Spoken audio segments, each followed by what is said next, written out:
All right, but this has been a long time coming because I have to tell you, being human has meant so much to me. I guess I don't want to get too corny or anything, but when I first started watching Being Human, I caught it in like just before season two started. Mhm. And I was honestly at a pretty low point in my life.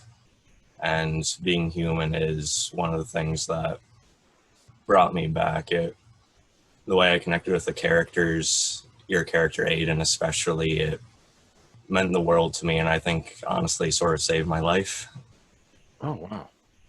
Um, Wow. Appreciate that. I Right. mean, it's That's my I'm telling all-time you. favorite show, and that's one of the many, many reasons. And like if it was up to me, you should have won an Emmy for it. We were, we were a very tight-knit group, very small scale, low budget, but we loved what we were doing. We really loved the show and we loved working with each other. So yeah, I'm glad to hear that it was meaningful to you though, because we were, no one, yeah, we really tried to give that thing everything we had. That show. No one was ever phoning it in or if you're having a bad day, put it aside, give it your best every day that you're there. So, Yeah. And it was also a pretty big coincidence that Catherine Isabel, who is also my favorite actress, ended up playing your wife, Susanna. yeah, that's awesome. Yeah, she's funny. Katie Isabel's a Yeah. spunky character for sure. Mhm. But that's so cool, man.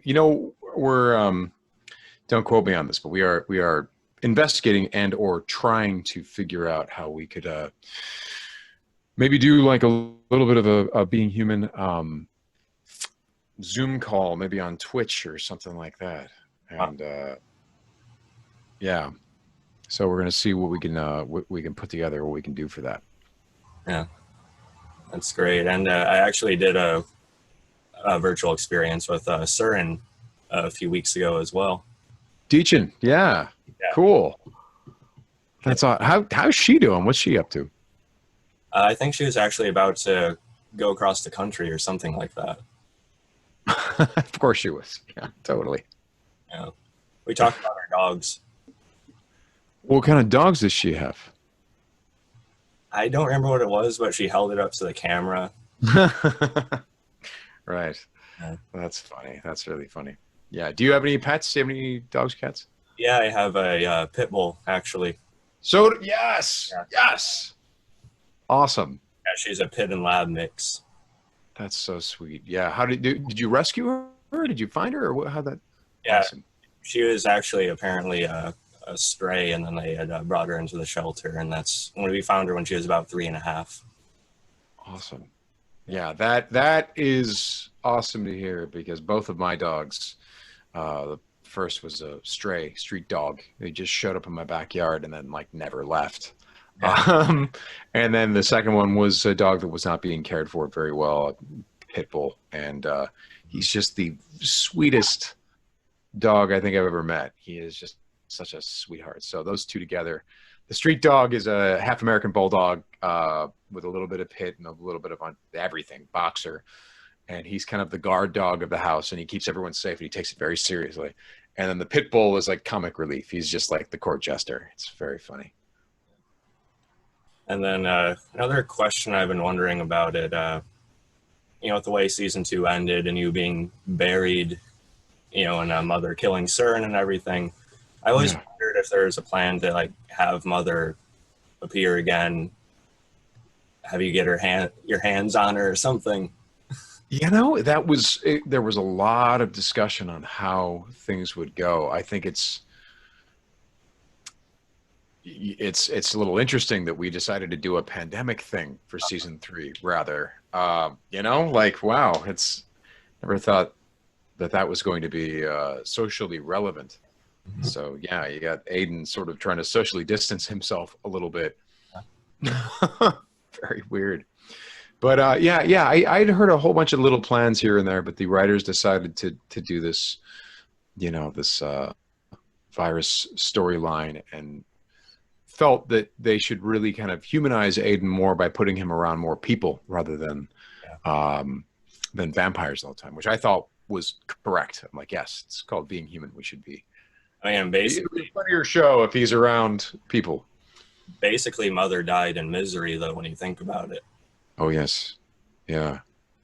Like Aiden had told her, you know, thinking that she had killed the only person that ever loved her. Right. Died thinking that. So. Oh, that's pretty bad. Yeah. That's pretty bad. Yeah. Brutal. Brutal. Season 2. Here's the thing. I have to rewatch that show because I'm reminded of that line by you. I'm like, oh my God. Yeah, we did say that. That is dark. It's too bad the last season was never released on DVD, though. Yeah, there's a whole story behind that that I don't know if I totally understand, but yeah, at least it's still out there in video on demand, though. Yeah. Yeah. Did you maybe have one more question you want to ask? We have off. I guess I could ask about Katie McGraw. Yeah. Yeah, because I need to catch her up on Supergirl, but I absolutely loved her on Merlin. I know you guys did that Twitch stream together a while ago. Yeah, she's a total sweetheart. She's really, really fun to work with, and a great presence on the set, and just honestly one of the nicest people you will ever meet. And then again, I just gotta commend you. Aiden is my all-time favorite character on any sort of medium, and still. Oh, thank you. Wow, thank you. Really appreciate you telling me that. Thank you. I can't believe I finally did, but it's been an honor. Appreciate that. Thank you very much. Thank you. Awesome. And I also really appreciate your Schwarzenegger picture back there. He's looking all buff right there, right? Yeah. He's one of my favorite action heroes since I was a kid. So. Oh, dude. Yeah, me too. How could he not be? Awesome. Yeah. Well, thank you so much. Thank you. Right on. Bye.